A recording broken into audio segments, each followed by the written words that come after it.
जवळजवळ 60 वर्ष होऊन गेली ही गाणी येऊन, तरीही आज आपल्याला तितकीच ताजी वाटतात.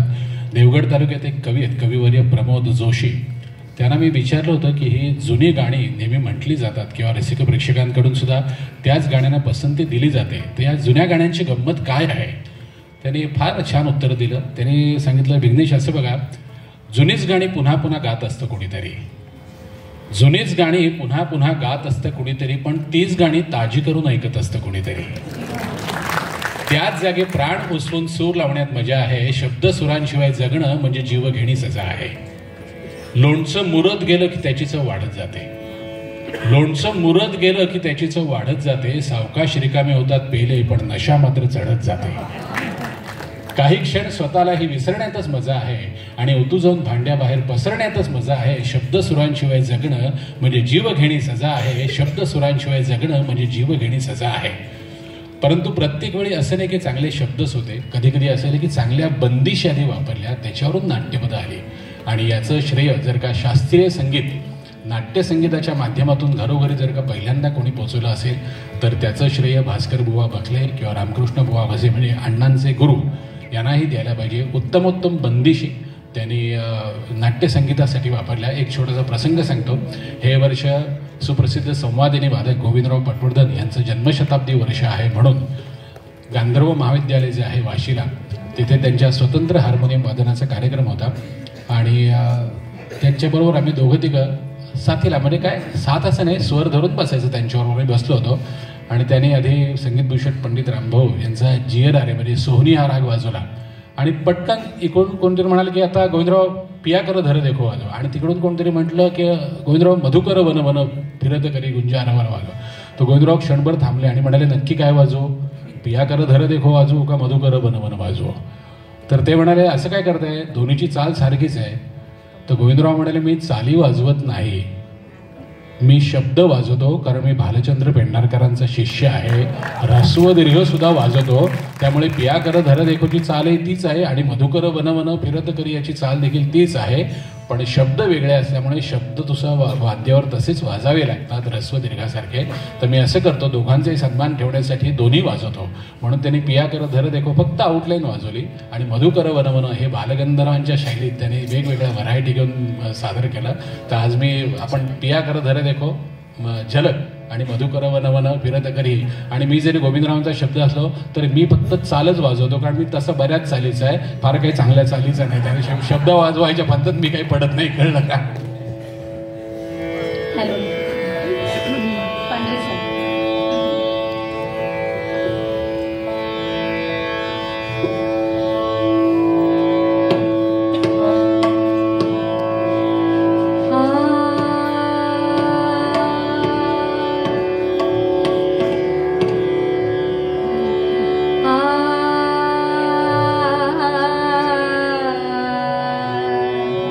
आ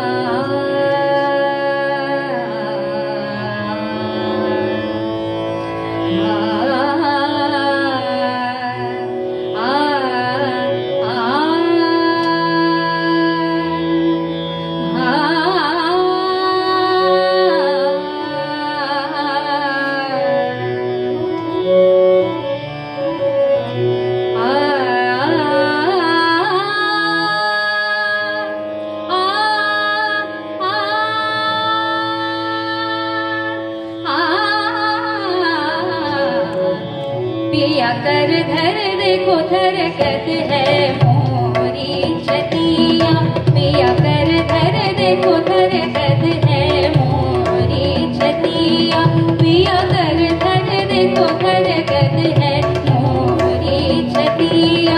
ऐसो ही रतिया, ऐसो ही रतिया, कारी फिरी अतही डरावत अतही अचानक हाथन में खेली नो, पिया कर धर दे धरकत है मोरी छतिया।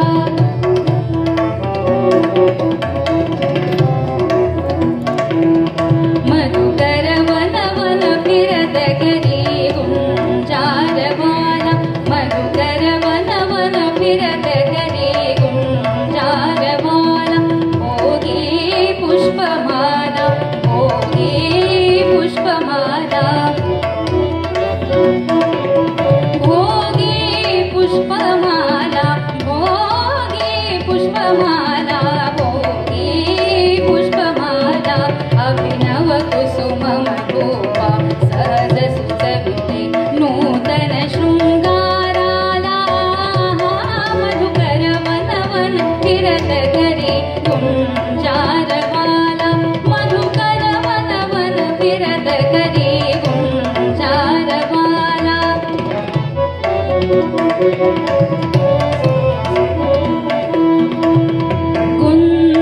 गुंजारवाला, गुंजारवाला, गुंजारवाला, गुंजारवाला, गुंजारवाला, गुंजारवाला, गुंजारवाला, गुंजारवाला, गुंजारवाला,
दिसला भ्रमर सुरसवनी दिसला भ्रमर सुरसवनी दिसला आ आ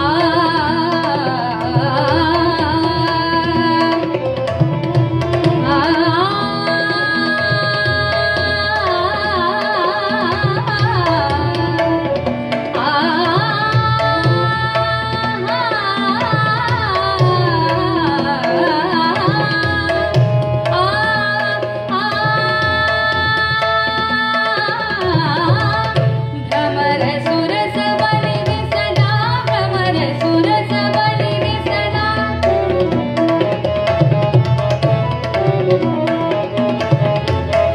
भ्रमर सुरसवनी दिसला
भ्रमर सुरसवनी दिसला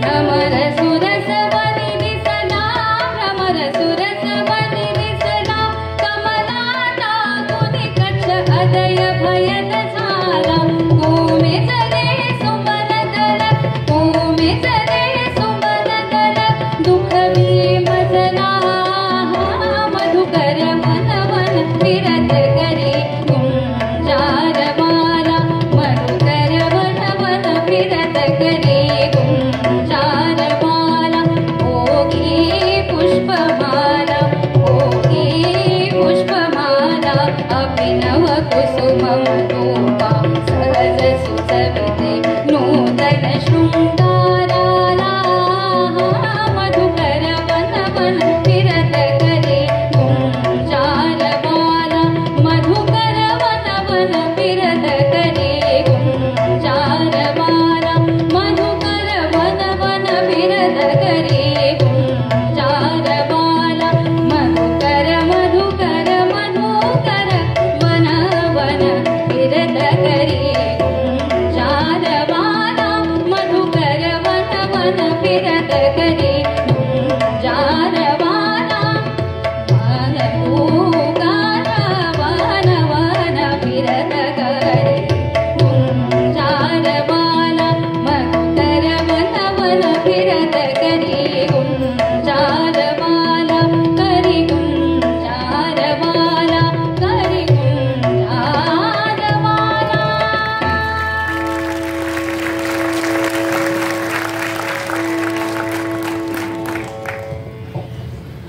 भालचंद्र पेंढारकर यांच्याविषयी बोलताना विद्याधर गोखले एका ठिकाणी म्हणाले होते की ललित कलेचा चंद्र जयाने निजभाली धरिला ललित कलेचा चंद्र जयाने निजभाली धरिला व्यंकटेश सुत भालचंद्र हा नाट्यदीप गमला.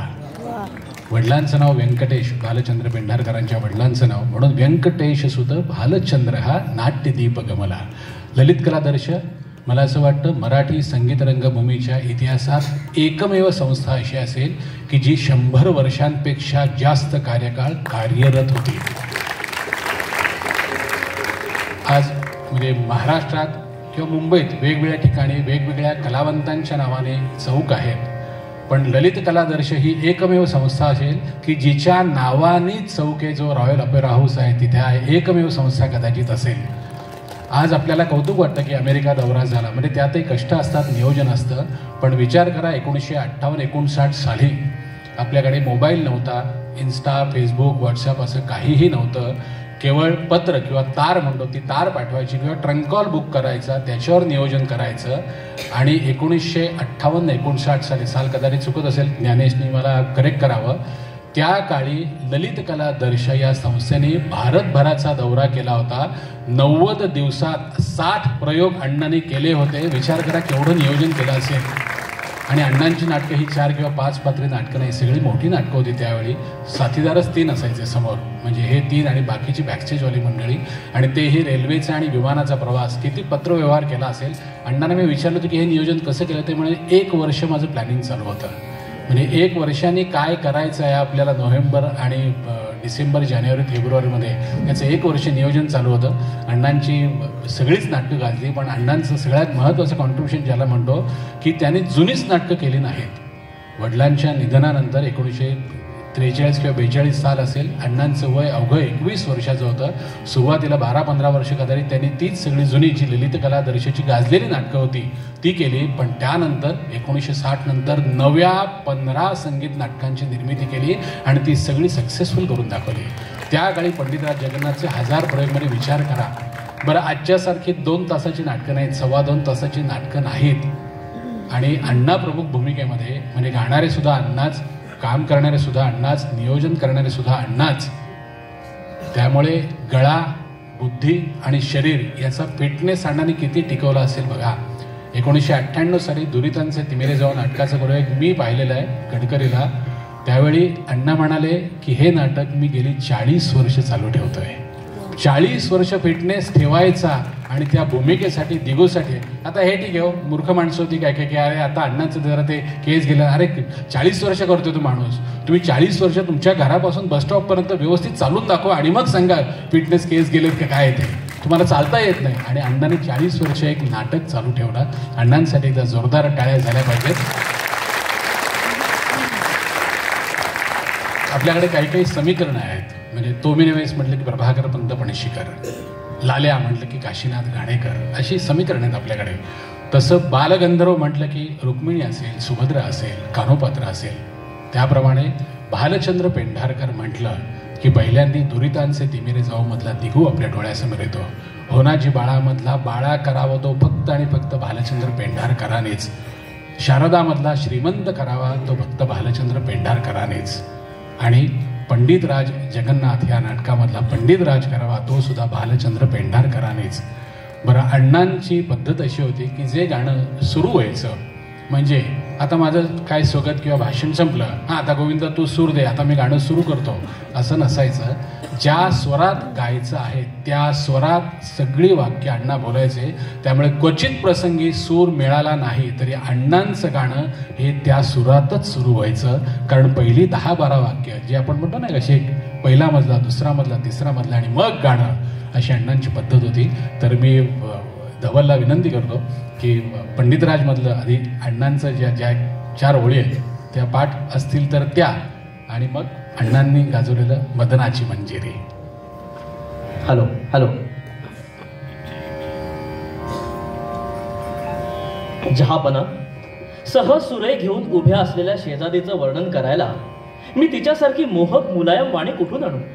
हे गौर गुलाबी लावण्य, हे मुसमुस्त मादक तारुण्य, हे आनितंब रुळणारे केश कुरळे कुरळे, स्वप्नाळू डोळे गहिरे काळे काळे, हे मेहंदी लावलेले नाजूक नाजूक हात, कुंद कळ्यासारखे सुंदर सुंदर दात, ही भुवयांच्या धनुष्याची कमान, लाल चुटूक जीवनी लहान आणि छातीवर गोल घुमटाची शान.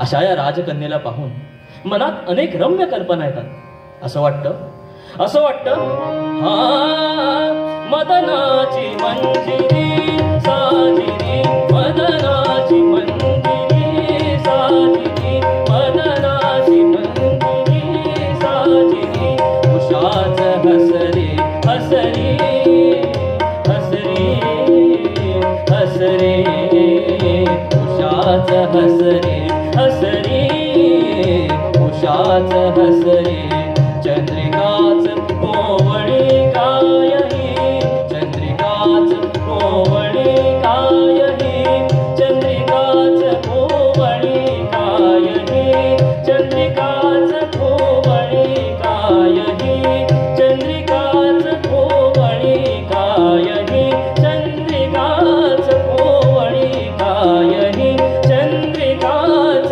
कोवळी कायही चंद्रिकाच कोवळी कायही चंद्रिकाच कोवळी कायही चंद्रिकाच कोवळी कायही नाजूक चाफे कळी नाजूक चाफे कळी मदनाची मंजिरी साजिरी मदनाची मंजिरी साजिरी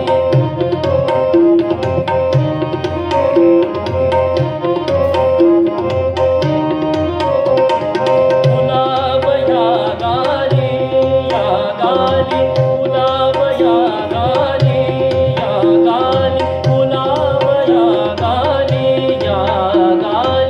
गुलाब या गाली गुलाब या गाली केतकी कांती मानवानी केतकी कांती मानवानी केतकी कांती मानवानी केतकी कांती मानवानी रूप यौवनाने बहरली रूप यौवनाने बहरली रूप यौवनाने बहरली रूप यौवनाने बहरली रूप यौवनाने बहरली रूप यौवनाने बहरली रूप यौवनाने बहरली रूप यौवनाने बहरली बाग वसंतातली बाग वसंतातली मदनाची मंजिरी साजिरी मदनाची मंजिरी साजिरी मदनाची मंजिरी साजिरी मदनाची मंजिरी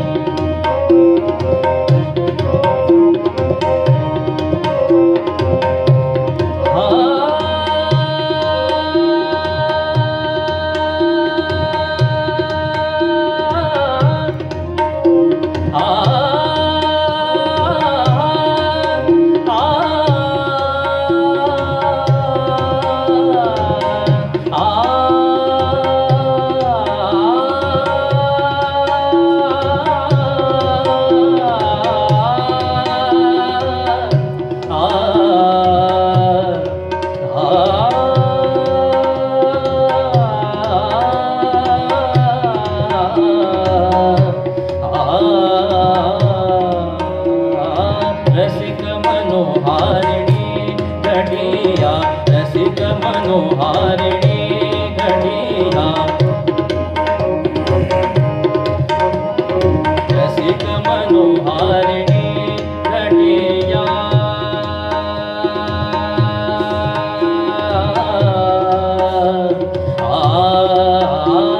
रसिक मनोहारिणी घडिया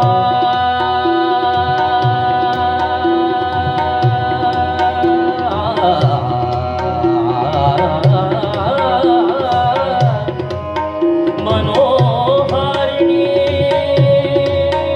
घडिया रसिक मनोहारिणी घडिया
नयना कुठे आजला तुरंग नयना कुठे आजला तुरंग नयना कुठे आजला तुरंग नयना कुठे आजला तुरंग नयना तुरंग नयना तुरंग नयना कुठे आजला गजगमना चालली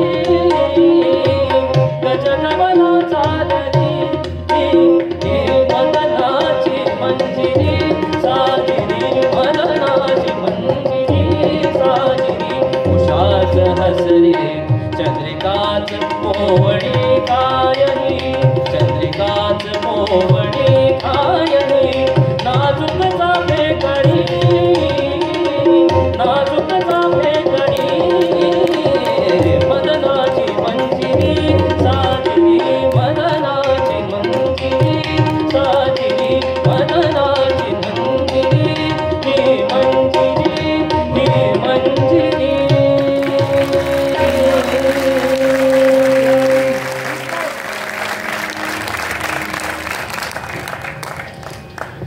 अण्णांची अजून एक गाजलेली भूमिका म्हणजे अर्थातच जय जय गौरी शंकर या नाटकातली नारदाची भूमिका. 14 ऑगस्ट की 15 ऑगस्टला या नाटकाचे सलग 3 प्रयोग बिर्ला मातोश्री सभागृहामध्ये झाले आणि सकाळी 9 वाजता ही सगळी नट मंडळी त्या नाट्यगृहात गेली. ती दुसऱ्या दिवशी पहाटे 5:30-6ला दूधवाल्यांबरोबरच आपापल्या घरी गेली. तिसरा प्रयोग इतका रंगला आणि काही असतात की बघू आता तिसऱ्या प्रयोगाला हे तिघे काय गातात. म्हणजे संगीतभूषण रामभाऊ मराठे, भालचंद्र पेंढारकर आणि प्रसाद सावकार. तर काही मंडळी होती बघू या तिसऱ्या प्रयोगाला काय गातात. ते कोणीतरी सांगितलं की अशी अशी काही मंडळी आले आहेत. तर तिसऱ्या प्रयोगाला हे खरं थकलेले असताना जास्ती गायले आणि पहिल्या 2 प्रयोगाला जेवढा वेळ झाला त्याच्यापेक्षा 1 तासाने प्रयोग लांबला त्यांचा, कारण हे सगळे आज सुटले. अर्थात हे सगळे काय म्हणतो आपण तयारीचे होते. अण्णा काय आणि प्रत्येकाची शैली वेगळी होती. रामभाऊंची शैली वेगळी, प्रसाद सावकारांची शैली वेगळी आणि पेंढारकर अण्णांची शैली वेगळी. परंतु एंट्रीच्या आधी आपल्या भूमिकेचं ॲटमॉस्फिअर निर्माण करायचं. म्हणजे इथे जी जाणकार मंडळी आहेत त्यांनी अश्रुंडी झरी बोले नाटकाचा प्रयोग पाहिला असेल, मला काही सांगायचा प्रयोग पाहिला असेल, तर डॉक्टर घाणेकरांच्या एंट्रीला असा प्रेक्षकांमधनच एक आवाज यायचा, आला असा एक आवाज यायचा. हे कदाचित इथे ही सगळे मंडळी बसले त्यांनी सुद्धा ऐकलं असेल. तसं पेंढारकरांची या नाटकातली जी एंट्री आहे, कळलं का नारदाची एंट्री, त्या पहिल्या नारायण आपण नुसतं म्हणतो नारायण, पण तो सुद्धा स्वर कसा खणखणीत लागला पाहिजे याचं उत्तम उदाहरण म्हणजे या भूमिकेत जेव्हा भालचंद्र पेंढारकर नारायण किंवा नारायण म्हणत जी एंट्री घ्यायची नारदाची ती कशी असते, ती साधारण अशी असते. नारायण नारायण नारायण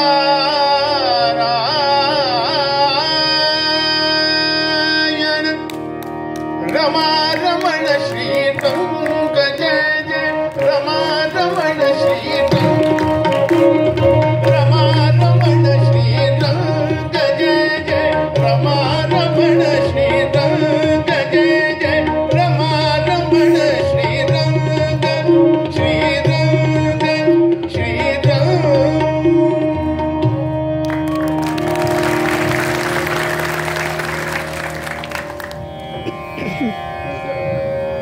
दादा चालू ठेवा माझा बाई, काळजी करू नका, मी गाणार नाहीये. अण्णांचं काय म्हणूया आपण म्हणजे 55-60 वर्ष अण्णांनी ललित कलादर्श चालू ठेवली. त्यांच्या आधी अण्णांचे वडील बापूसाहेब पेंढारकर जे स्वतः उत्तम गायक नट होते आणि उत्तम ऑर्गन वादक होते. आत्ता तुम्ही जे मानापमान नाटक बघताय का, म्हणजे जे आत्ता रंगभूमीवर आलंय, तर मानापमानचा जेव्हा संयुक्त मानापमानचा प्रयोग झाला त्यावेळी म्हणजे अण्णांच्या वडिलांचे गुरु केशवराव भोसले यांनी संस्था सुरू केली. त्यावेळी बालगंधर्व आणि केशवरावनी जे संयुक्त मानापमान केलं त्या प्रयोगाला ऑर्गनची साथ अण्णांच्या वडिलांनी व्यंकटेश म्हणजे बापूसाहेब पेंढारकर यांनी केली होती. इतका उत्तम ऑर्गन ते वाजवायचे. तर ही मला असं वाटतं मराठी संगीत रंगभूमीच्या इतिहासात ही सुद्धा एक वेगळी गोष्ट आहे की केशवराव भोसले, बापूसाहेब पेंढारकर, भालचंद्र पेंढारकर आणि चौथी पिढी ज्ञानेश पेंढारकर आज ललित कलादर्श चालवत आहे. 1 जानेवारी 1908 ना साल 1908 पासून ललित कलेचा तिसरी बेल झाली की पडदा बाजूला होतोय आणि सांगीतिक कार्यक्रम असेल, नाट्यप्रयोग असेल, पण आज हे चालू आहे आणि लोकाश्रय ज्याला असं आपण म्हणतो किंवा रसिकाश्रय ज्याला म्हणतो. तर मला असं वाटतं आज आपण सगळे ज्ञानेशकडून एक शब्द घेऊया की आज अण्णांच्यासाठी म्हणून, म्हणजे आज तर हा कार्यक्रम करतोच आहे, पण कुठलाही असा एखादा सांगीतिक कार्यक्रम बसवावा जो संगीत रंगभूमीशी निगडीत असेल आणि वर्षातून किमान 12 कार्यक्रम, दर महिन्याच्या 25 तारखेला एक कार्यक्रम, आणि फक्त मुंबईतच असं नाही तर जसं अण्णांनी भारतभर केले तसं जिथे जिथे महाराष्ट्र मंडळं असतील तिथे तिथे असा त्यांनी कार्यक्रम करावा. ज्ञानेश, तुला चालणार असेल तर मी ऑर्गन वाजवायला तयार आहे. तो कसा वाजेल याची काही मी खात्री देऊ शकत नाही, पण अण्णांसाठी आणि गोविंदराव पटवर्धनांसाठी आपण हे करूया, कारण ही सगळी आपली ऐश्वर्य काय ज्याला म्हणतो ना श्रीमंती आहे. तर ज्ञानेशची एक छोटी आठवण सांगतो, खरी खोटी मला माहिती नाही, तूच सांगायचं आहे. साधारणपणे साऊंड चेक होतो ना, कार्यक्रमाच्या आधी आपण साऊंड सिस्टीम चेक करतो. तर ज्ञानेश एकदा गौरी शंकरच्या दौऱ्यावर गेला होता. लहान असेल काय 12-15 वय, हां. तर दौऱ्यावर हा गेला होता आणि आज आपल्याकडे सगळं अद्ययावत होते, काय मिक्सर आहे, मॉनिटर आहे, अमुक आहे, तमुक आहे, असं काहीतरी. त्या काळी असं काही नव्हतं. एक असा मायक्रोफोन असायचा, तो लावला आणि त्यातून पलीकडे आवाज गेला की साऊंड सिस्टीम चेक झाली. इतकं साधं गणित होतं. आणि समोर गोविंदराव पटवर्धन आणि मला वाटतं दामोण्णा पारसेकर तबल्याच्या साथीला होते. आता हा साऊंड चेकसाठी म्हणून उभा राहिला सो कॉल्ड. तर याने काहीतरी रमारमण आत्ता कसं म्हटलं असं काहीतरी म्हणणं अपेक्षित आहे, किंवा पेंढारका आई तुझी आठवण येते, कुठलं तरी एक गाणं जे संगीत रंगभूमीशी निगडीत असेल असं म्हणणं अपेक्षित आहे. हा गेला आणि यांनी जिंदगी एक सफर है सुहाना हे गाणं म्हणायला सुरुवात केली. ज्ञानेश, खरं की खोटे सगळ्यांसमोर सांग. हा खरं नाही, गमतीचा भाग ना पुढे आहे. हा ठीक आहे, हा वयाने लहान होता, हा गात होता, पण खाली मधु बर्वे, गोविंदराव पटवर्धन आणि दामोण्णा पारसेकर ते गाणं वाजवत होते. हो, जिंदगी एक सफर है सुहाना, यहाँ कल क्या हो किसने जाना. म्हणजे म्हणून कदाचित संगीत भूषण रामभाऊ मराठे म्हणत असतील की आम्ही सगळे चांगले का गातो, तर आमच्या समोर हे ब्रह्मा विष्णू महेश असे बसलेले असतात. ते जर का साथीला असतील तर गाढव सुद्धा सुरात गायलो. म्हणजे हे तुझ्या तसं नाही रे, मी फक्त आठवण म्हणून सांगितलं, तू असं मनात काय आणून होतो त्यांच्यासमोर आम्ही गाढव. किमान तेवढा तरी आम्ही तेवढं पण नाही, कळलं का. तर ज्ञानेश, म्हणजे अशी कुठली, जशी आता तुझी मी आठवण सांगितली, अशी कुठली एखादी अण्णांची आठवण, आणि मग आपण पुढच्या गाण्याकडे जाऊया. तुझं बोलणं झालं सगळं? हो. अरे का तू बोलत नाहीस म्हणून मी बोलत राहिलो, बाकी काही नाही. रसिको, हा सर्वांना बोलता करतो. आता आपल्याला पण बोलता करणार आहे. माझ्या डोक्यात असं आलं की आज याला बोलतं करावं. हे मी मगापासून ऐकत होतं सगळं. तुम्हाला काही गोष्टी माहिती असतील नसतील मला माहिती नाही, पण याचा परिचय 1992-93 पासूनचा माझा आहे. कॉलेजमध्ये शिकत होता. आज तुम्ही बघितलं तो ऑर्गनवरती बसलेला आहे. हा ऑर्गन वाजवतो हे कदाचित किती जणांना माहिती नसावं. संगीत नाट्यभूमी म्हणजे रंगभूमीवरती सौभद्र, स्वयंवर, मानापमान ही किमान नाटकं हाताखालनं ऑर्गनवाल्याच्या हातनं गेली पाहिजेत, तर तो थोडासा ऑर्गन वाजवतो असं संकेत आहे. ही तिन्ही नाटकं यांनी वाजवलेली आहेत. त्याची रितसर तालीम करून वाजवलेली आहे. आत्ता जसं मी ह्याला बसवलं आहे तसं बसवलेलं नाही आहे. आज जवळजवळ 21 वर्षानंतर हा आता कार्यक्रमात ऑर्गन वाजवत आहे. मला एक विचारायचं आहे, हे जे तू ऑर्गन वाजवतो आहे याला कारणीभूत कोण? म्हणजे अगदी खरंच सांगायचं तर ऑर्गन वाजवायला लागलो ते आमचे गुरु, म्हणजे आपल्या सगळ्यांचे गुरुस्थानी पंडित गोविंदराव पटवर्धन. गोविंदरावांकडे बघून बघून मी शिकलो, म्हणजे त्यांच्या बाजूला बसून. परंतु वाजवायचा कसा याच्या जास्ती टिप्स जर का कोणी दिल्या असतील ना तर त्या भालचंद्र पेंढारकरांनीच दिलेल्या आहेत. मी खरं सांगतो, कारण म्हणजे इथे नीलाक्षी पण आहे आणि गिरिजाताई पण आहे. 92 किंवा त्याच्या आधीपासूनच आपला परिचय. मी यांच्या घरी रोज संध्याकाळी 6 वाजल्यापासून ते रात्री 9:30-10 पर्यंत वेगवेगळ्या गाणी बसवायची, किंवा संशय करोडची काही तालीम असेल, सौभद्रीची तालीम असेल. आणि पूर्वी इथे ह्याच्या बाजूला ती शाळा कुठली होती, आपल्या ब्राह्मण सेवा मंडळाच्या तिथे बाजूला शाळा आहे, तिथे 1.5-2 महिने आमची सौभद्र नाटकाची तालीम चालायची आणि मी ऑर्गनला बसायचो. लहान होतो मी, हात बसलेला पण नव्हता म्हणजे माझा, कारण घरी ऑर्गनच नव्हता माझ्या. पण तिथे वाजवायचं कसं हे गोविंदरावांचं बघून फक्त कळलं होतं, पण ॲक्च्युली कसं वाजवायचं असतं हे भालचंद्र पेंढारकरांनी बऱ्याच वेळा सांगितलं. म्हणजे ऱ्हस्व कसा वाजवायचा, दीर्घ कसा वाजवायचा, भाता किती घ्यायचा, हवेचं प्रेशर किती पाहिजे, हे सगळं भालचंद्र पेंढारकर त्यावेळी सांगायचे. त्यावेळी गोविंदराव पटवर्धन आणि भालचंद्र पेंढारकर आणि संगीतभूषण पंडित रामभाऊ मराठे ज्यांच्या घरी मी शिकायला जायचो, म्हणजे हे खरे गुरु माझे. त्यामुळे मी नेहमी गमतीने असं म्हणतो की गोविंदराव पटवर्धन माझे गुरुसुद्धा आहेत आणि गोविंदराव पटवर्धन माझे गुरुबंधूसुद्धा आहेत, कारण ते भालचंद्र पेंढारकरांना गुरु मानायचे.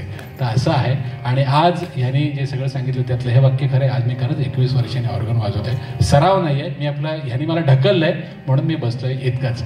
ढकललं याच्यासाठी आता वर्षभर जवळजवळ गोविंदरावांची जन्मशताब्दी साजरी होणार आहे. हा आपल्या तोंडानं कधीच बोलणार नाही की मी ऑर्गन वाजवतो किंवा गोविंदरावांकडे शिकलो. गोविंदरावांकडे शिकला नाही हा. गोविंदरावांचा एक उत्तम शिक्षक नव्हते ते म्हणायचे वॉच अँड इम्प्रूव्ह. तू माझ्या बाजूला बस आणि मी काय वाजवतोय बघ तुला. आणि त्यांच्याकडे जेवढे शिकलेले ते तसेच मंडळी शिकलेली आहेत. त्यांनी करिअर केलं ऑर्गनचं, यांनी केलं नाही. पण एक गोष्ट मी सांगू इच्छितो, जो हे हा बोलत नाहीये आणि बोललाही नाही कुठे. गोविंदरावांचा नुसता यांनी ऑर्गन ऐकलेला नाहीये, तर गोविंदरावांची मानसिक आणि शारीरिक अशी सेवा सुद्धा ह्याच्यातनं घडलेली आहे. मला वाटतं की हा गुरु ज्यांच्याबद्दल गुरुभावना आहे त्याची मानसिक आणि शारीरिक सेवा मिळणं ही मला वाटतं ही पण दैवी प्रसादच म्हणावा लागेल. आणि ती जी सेवा केलेली आहे त्याचा प्रसाद आज आपण याच्या उत्कर्षाकडे आपण बघतच आहोत. कारण ती निरपेक्ष सेवा होती. आणि ही गोष्ट हा बोलणार नाही म्हणून मला इकडे येऊन बोलावं लागलं, कारण हीच वेळ सांगण्याची. नाहीतर वर्षभर हा कुठेही सांगणार नाही मी गोविंदरावांसाठी काय केलं. पण हे आजच्या काळामध्ये लोकांना पण कळलं पाहिजे, कारण खूप लांबची माणसं असतात आणि आम्ही खूप काही केलं असं आज सांगण्याची प्रथा झालेली आहे. त्यामुळे जी जवळची असतात ना ती बोलत नाही. म्हणून मला वाटतं की 1 मिनिट नाही, गोविंदरावांचा तो भाग सांग. म्हणजे हे नको, पण काय काय सेवा करावी लागेल. चांगलं आहे तेवढं फक्त सांगतो. म्हणजे अर्थात सगळं चांगलंच आहे. गोविंदराव माझ्या घरी यायचे आणि ते असे बेडवर झोपायचे, मी खाली झोपायचो. आणि माझा लेंगा झब्बा किंवा जे काय म्हणतो आपण कोपरी असेल मलमलचं आहे ते घालायचे.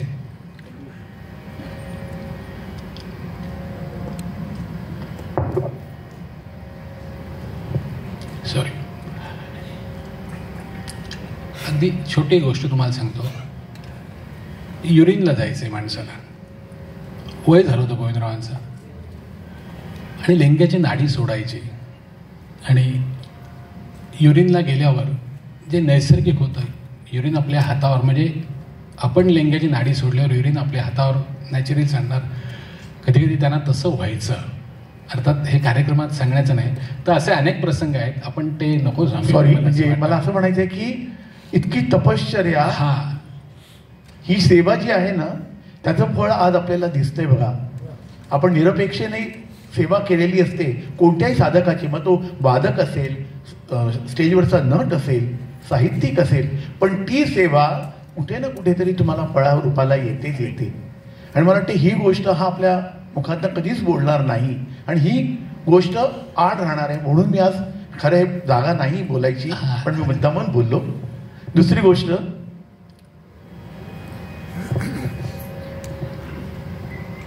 नको आपण गाणी म्हणूया त्यापेक्षा. आता एक फक्त मला रिक्वेस्ट आहे नाट्य परिषदेच्या अधिकाऱ्यांची की अण्णांचा आपण कार्यक्रम 14 सालापासून तिकडे करतो. इकडे मोहनजी बसलेले आहेत. शताब्दीमध्ये तुम्हाला काय पाहिजे ते सांगा, दिलो. हे एकच वाक्य त्यांनी सांगितलं आम्हाला आणि त्या वाक्याला पूर्ण जागले. काय पाहिजे, हे पाहिजे, चला घ्या, दिलं. म्हणजे त्यांच्याकडनं जी जी सेवा देणं आहे ललित कलेसाठी ते त्यांनी केलं. पण या वास्तूमध्ये आमच्याकडनं चूक झालेली आहे, आमच्याचकडनं झालेली आहे. अण्णांचा फोटो नाहीये. हे बाहेर जे फोटो लागलेले आहेत त्यामध्ये अण्णांचा फोटो नाही आहे. या इमारतीचा ज्यावेळी मुहूर्त झाला तेव्हाही अण्णा होते. पहिला हा कार्यक्रम झाला तेव्हाही प्रदीप ढबरेंनी तो घडवून आणला, तेव्हाही अण्णा होते. आणि ज्यावेळी अंतयात्रा होती ती सुद्धा इथेच अण्णांची संपली. मला म्हणायचं की नाट्यपरिषदेला मी विनंती करतो, आमच्याकडनं चूक झाली, आम्ही त्याच्या मागे लागलो नाही, पण अण्णांचा योग्य ठिकाणी फोटो लागावा अशी मी अपेक्षा धरतो. आणि मला वाटते सॉरी मी कार्यक्रमामध्ये जरा बिघाड आणला, म्हणजे अडथळा आणला, कारण विघ्नेशचं हे अंग दिसलं पाहिजे, लोकांना कळावं म्हणून. आणि मला वाटते तुम्हाला ऑर्गन खटकला का हो? तर नाही खटक नक्की ना, का उगीच तोंड देख? उत्कृष्ट ना, मग काम करूया. मला माहिती आहे उशीर होतोय, नाही ना, नाहीतर लगेच अरे वेळ होतोय. वेळ नाही होते तर मी विघ्नेशला आयत्या वेळी हे करतो, म्हणजे काय विनंती करतो, तू एक थोडा 5 मिनिटं कुठला तरी सोलं नाट्यपद वाजव. आपलं काय म्हणणं आहे? हे बघा त्यांनी पहिला हात वरती गेलेला आहे. अरे कार्यक्रम छान चाललाय, कशात मिठाचा काढा. गोविंदरावांनी काय केलं, काय वाजवलं त्याचं थोडं तरी दिसू दे ना. मी फक्त प्रयत्न करतो. ज्यावेळी आम्ही स्वयंवर केलं तेव्हा याला विचारलं, तेव्हा अण्णांना विचारलं की अहो अण्णा विघ्नेश वाजवू शकेल का स्वयंवर नाटक? का नाही म्हणाले. गोविंदरावांच्या बाजूला बसून कारण जेवढे प्रयोग संगीत नाटकाचे व्हायचे तेव्हा हा त्यांच्या बाजूला असायचाच. आणि ते काय वाजवत आहेत त्यामुळे त्याला गोविंदरावांसारखं वाजणार नाही, पण लोक नक्की म्हणतील की त्यांच्या शाळेतला हा विद्यार्थी नक्की आहे. तेव्हा मी त्याला विनंती करतो की त्यांनी एक कुठलं तरी नाट्यपद वाजवावं आणि मी तुमची रजा घेतो. याला उगाच बोलवलं मी स्टेजवर.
तो पुन्हा काहीतरी वाजवा सांगेल तो. आपलं एक बसलेलं होतं ते वाजवून टाकलं. कलाकारांची ओळख तबला साथ सुहास चितळे. आज मुंबईमध्ये नाट्यसंगीत असू दे, शास्त्रीय संगीत असू दे किंवा गाण्याचा कुठलाही कार्यक्रम असू दे, त्या सर्व कार्यक्रमांमध्ये कार्यक्रमाचा बाज ओळखून साथ करणारी, तबला साथ करणारी जी एक 5-6 नावं आहेत त्यापैकी आमचा सुहास आहे. आणि सुहास म्हणजे तबला साथ उत्तम करतो, हॉटेल ताजमध्ये नोकरी करतो असं तो सांगतो. आम्ही कधी त्याला पाहिलं नाही म्हणजे, कारण आम्ही जेव्हा बघतो त्याला एकतर इकडे पेटात बघतो तबला वाजवताना किंवा स्टेजवर तबला वाजवताना बघतो किंवा बाईकवर बघतो. तो हॉटेलमध्ये जातो हा स्वतंत्र संशोधनाचा विषय आहे. पण ज्या अर्थी टाटा हॉटेल टाटा ना म्हणजे टाटा लँडसेनला तो आहे आणि टाटा हे नाव विश्वास ठेवण्यासारखं आहे म्हणून आम्ही त्याच्यावर विश्वास ठेवतो की हा नक्की हॉटेलमध्ये राहत असेल. पण याला शब्दकळा फार छान अवगत आहे. म्हणजे आत्ता जर का त्याच्या हातात माईक दिला तर पुढची सगळी गाणी त्याचं निवेदन तो अगदी सहज करू शकेल इतकं नॉलेज आहे. आणि चारोळ्या फार सुंदर करतो. एकदा त्याला मी सहज विचारलं की सुहास अरे अशी आहे काय, एखादं काहीतरी पटकन ऐकव ना. तर त्यांनी सांगितलं ही चारोळी ऐकू हमखास टाळेल. म्हटलं काय गाणं कुठलं होतं तर ए मेरी जोहर जबी, म्हणजे नाट्यसंगीताशी त्याचा काय संबंध नाही आहे पण त्या गाण्याचं निवेदन कर. तर त्यांनी मला पटकन लिहून दिली. ती अशी होती, बोललो नाही कोणाशी पण ठरवले मात्र मनाशी, बोललो नाही कोणाशी पण ठरवले मात्र मनाशी, लग्न करीन तर मिनीशी नाहीतर तिच्या कुठल्याही मैत्रिणीशी. अशी चारोळी. तर पुढच्या वेळी निवेदनाला सुहासला बसवायला हरकत नाही आहे. सुहाससाठी तर जोरदार टाळ्या झाल्या पाहिजे. गायक कलावंत तुम्ही सगळ्यांनी आता बावनखणी नाटक पाहिलं का? ज्ञानेशनीच बसवलेलं आहे. तर अप्रतिम असा प्रयोग. तर सहसा काय होतं माहिती आहे का, ही गायक मंडळी किंवा वादक मंडळी स्वतःहून कधी बोलतच नाहीत. यांचा आवाज फक्त आपण गातानाच ऐकतो, बोलण्याचा आवाज येतच नाही. तर त्यांच्याविषयी त्यांचं नाव सुद्धा मी सांगणार नाही आहे. तर तू तुझं नाव सांगायचंस आणि तू MIT मध्ये नोकरी करतोस हे सांगायचंस. म्हणजे गायकाचा बोलतानाचा आवाज सुद्धा कसा असेल ते कळेल. मुद्दाम चालू ठेवा. हॅलो, नमस्कार. माझं नाव गौतम कामत. मी मेट ऋषिकुल विद्यालयात आर्ट अँड डिझाईनचं टीचर आहे आणि साईड बाय साईड हे गाण्याचे कार्यक्रम मी करतो. धन्यवाद. तो मूळ गायक आहे आणि वेळ मिळेल तसा तिकडे तो नोकरी करत असतो. उत्तम चित्रकार आहे बरं का, खरं सांगतो उत्तम चित्रकार आहे. म्हणजे जितका उत्तम गातो तितकी त्याच्यात ती एक लयबद्धता आहे चित्र काढण्यामध्ये. मैत्रेयी. नमस्कार, मी मैत्रेयी नायक. मी सेकंड इयरमध्ये रुईया कॉलेजमध्ये सेकंड इयर फिलॉसॉफी करते आणि त्याबरोबर डान्स पण करते आणि नाटकात पण काम करते बावनखणी. हॅलो. हिची अजून एक ओळख म्हणजे आम्हा सगळ्यांना गुरुस्थानी असलेले सुप्रसिद्ध ऑर्गन वादक पंडित तुळशीदास बोरकर यांचे शिष्योत्तम किंवा पट्ट शिष्य आपण म्हणूया ते पंडित सुधीर नाईक. सुधीर आलाय काय त्या? कुठे सुधीर? जरा सुधीरसाठी एकदा जोरदार टाळ्या झाल्या पाहिजेत. तर सुधीर नायक यांची ही मुलगी आणि सुधीरची ओळख म्हणजे पंडित तुळशीदास बोरकर यांचा तो शिष्य आहेच. अभिषेकी बुवांचा ज्यांना प्रचंड सहवास लाभला आणि अभिषेकी बुवांबरोबर ज्यांनी 10-12 वर्ष हार्मोनियम वादनाची साथ केली असा आमचा सुधीर याची ही मुलगी. नमस्कार, मी तन्वी गोरे. गेल्या काही वर्षात अनेक संगीत नाटकांमध्ये काम केलं आहे. ज्ञानेश काकांच्याही हाच मुलाचा बाप या नाटकात काम केलं आहे. सध्या बावनखणी हे नाटक सुरू आहे आणि व्यावसायिक गायिका आहे. मी बंदिशींवर आधारित उत्तम कार्यक्रम करते. आज आपल्या मगाशी त्यांनी जे म्हटलं ना पियाकर धर देखो, अशा बंदिशींवर आधारित घराणेदार बंदिशी ज्याला म्हणतो, संगीतात जे घराणी आहेत म्हणजे ग्वाल्हेर घराणं असेल, जयपूर घराणं असेल, किराणा घराणं असेल, अशा बंदिशींचा अभ्यास करून ती बंदिशींचा कार्यक्रम करते. कधीतरी तोही कार्यक्रम करूया. धवल. नमस्कार, माझं नाव धवल भागवत. सगळ्यात पहिले म्हणजे विघ्नेश दादांचे खूप आभार की कशासाठी खूप सुंदर निवेदन करतात आणि आम्हालाच आमची ओळख करायची संधी दिली.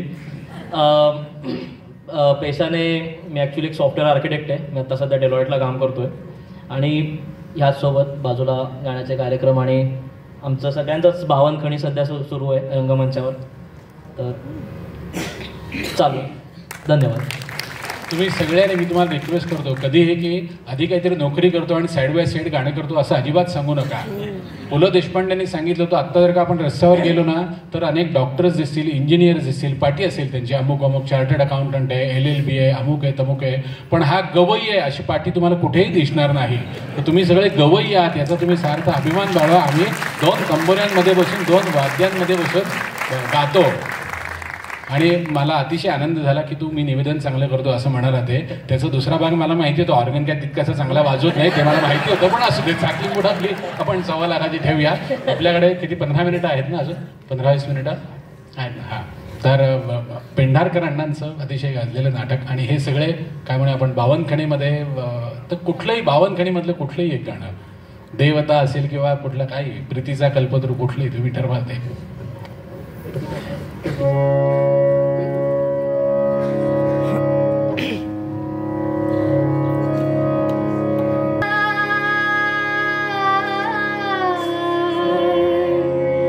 कल्पतरू प्रीतीचा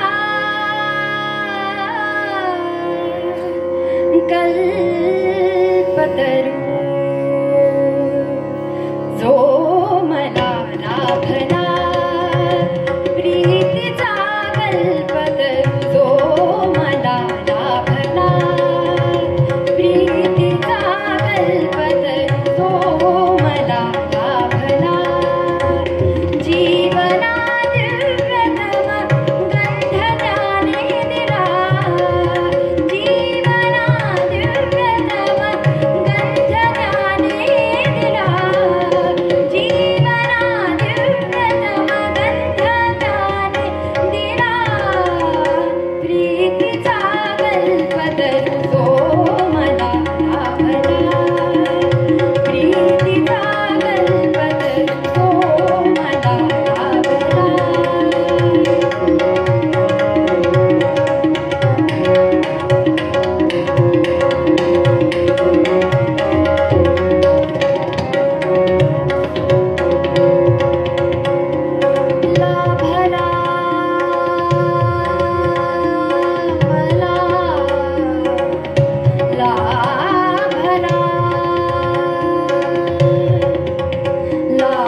छोटी आठवण सांगतो.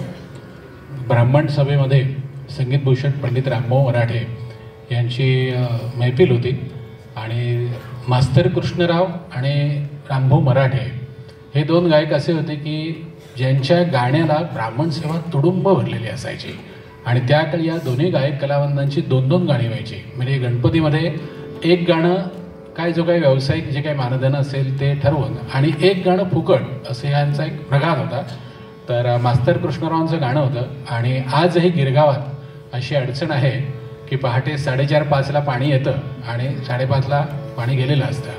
मास्तरांच्या गाण्याला काय व्हायचं, आज आपण सगळे एकत्र बसतोय पण त्या काळी एक प्रघात असा होता की एका बाजूला पुरुष मंडळी बसलेली असायची आणि एका बाजूला सगळ्या बायका बसलेल्या असायच्या.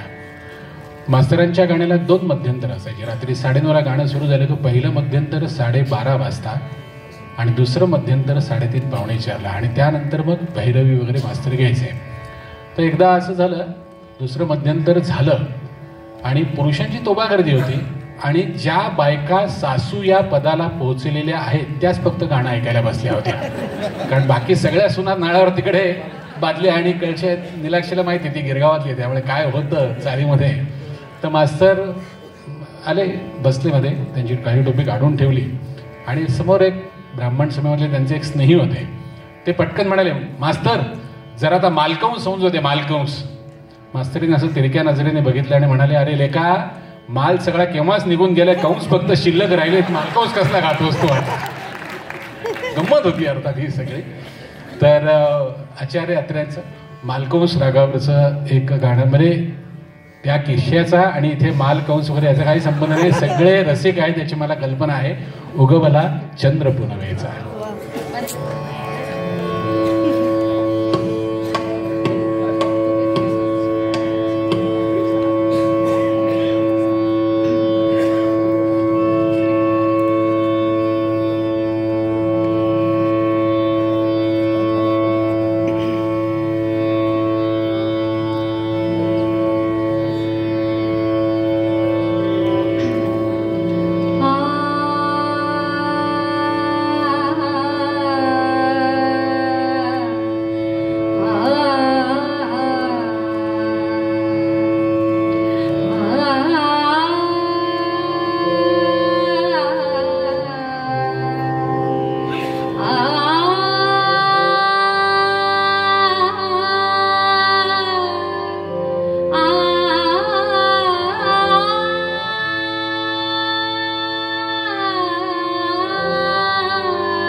आपल्या रंगभूमीवर वेगवेगळ्या बाजातली नाटकं आली.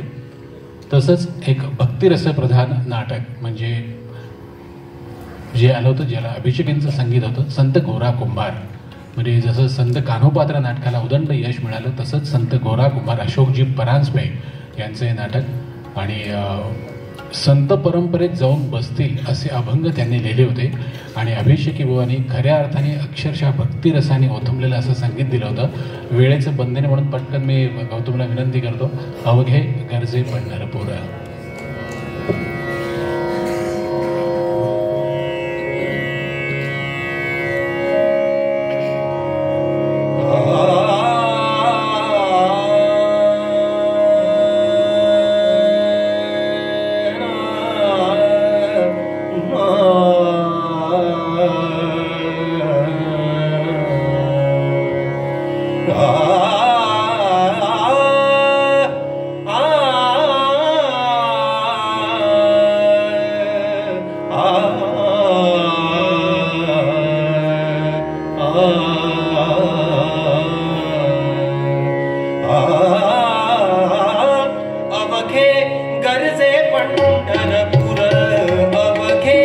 गरजे पंढरपूर, अवघे गरजे पंढरपूर चा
बाळाची भूमिका करायचे. आणि तुम्ही जर का व्ही शांताराम बापू यांनी दिग्दर्शित केलेला अमर भूपाळी चित्रपट पाहिला असेल तर त्यामध्ये सुद्धा बाळाची भूमिका भालचंद्र पेंढारकरच करायचे. त्यामुळे चित्रपटात आणि रंगभूमीवर बाळाची भूमिका ज्याला पर्याय नाही असं एकच नाव, ते म्हणजे नटश्रेष्ठ भालचंद्र पेंढारकर. या नाटकाची एक छोटीशी आठवण सांगतो. सुरेश हळदणकर या नाटकामध्ये एक पद गायचे आणि दामोअण्णा पारसेकर आणि गोविंदराव पटवर्धन साथीला असायचे. एक दिवस त्यांची साथ एवढी एकजीव झाली, म्हणजे आपण 12 वाजता जर का उन्हात उभं राहिलो तर आपली सावली आपल्याला दिसत नाही बघा, सावली आपल्याशी एकरूप झालेली असते. त्या 12 वाजता जशी सावली एकरूप होती तशी या दोघांची साथ इतकी एकरूप झाली आणि सुरेश हळदणकरांनी चालू नाटकामध्ये धोंडू सदाशिव जोडरे असे जे शब्द आहेत ते बदलून दामू गोविंदा जोडरे असं म्हटलेलं आहे. तर दामू म्हणजे दामोअण्णा पारसेकर आणि गोविंदा म्हणजे गोविंदराव पटवर्धन यांना दिलेली ती मानवंदना होते. आणि मराठी संगीत रंगभूमीच्या इतिहासात हे एकमेव पद असं आहे की त्यानंतर दामू गोविंदा जोडरे असंच प्रत्येक गायक म्हणतो. तरी गोविंदरावांना आणि दामोअण्णांना दिलेली ती पावती असते. श्रीरंगा कमला कांता या गाण्याने आपण आजच्या कार्यक्रमाची सांगता करूया. या कार्यक्रमाची संपूर्ण रूपरेषा ही ज्ञानेश पेंढारकर याच्या ज्ञानेश त्याच्यासाठी एकदा जोरदार टाळ्या झाल्या पाहिजे. ज्ञानेश हा उत्तम ऑर्गन वादक आहे. आज तो का बसल्याने माहिती नाही आणि त्याने मला का ढकललं हे पण मला माहिती नाही. पण असू दे, आज आमच्या दोघांचा जो भाव आहे तो फक्त आणि फक्त काय म्हणतो आपण सेवा करणं, भालचंद्र पेंढारकर आणि गोविंदराव पटवर्धन यांना आपण म्हणतो ना सलाम करणं ही भावना आहे. त्यामुळे त्या दोघांसाठी एकदा जोरदार टाळ्या वाजूया आणि कार्यक्रमाची सांगता श्रीरंगा कमला कांता हरिपद राजे सोडरे. गणेश बस.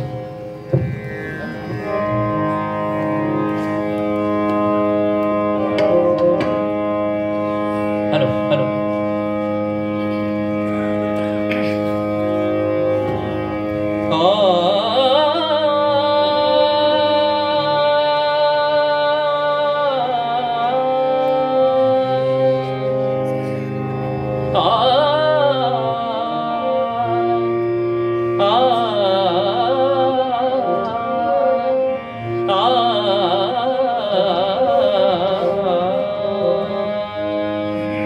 Sriranga Kamalakanta, Shriranga Kamalakanta, Shriranga Kamalakanta, Shriranga Kamalakanta हरिपद राजे सोडरे, हरिपद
कविता का कंदारी मथुरेची बारी पाहू मजा हो गिरधारी पाहू मजा हो गिरधारी पाहू मजा हो गिरधारी पाहू मजा हो गिरधारी विकुन बनित दरी गोड रे विकुन बनित दरी गोड रे श्रीरंगा कमला कांता श्रीरंगा कमला कांता हरिपदराले सोड रे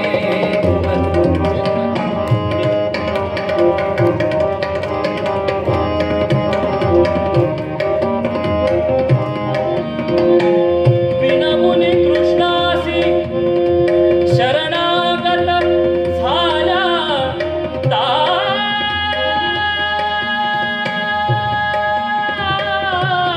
दासी विनमुनी कृष्णासी शरणागत झाला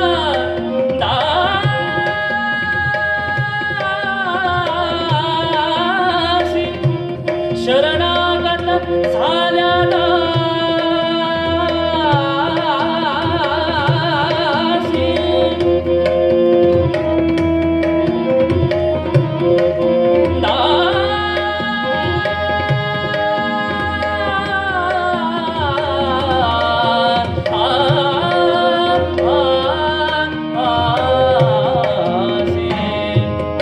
आणल्या गोपी महारासी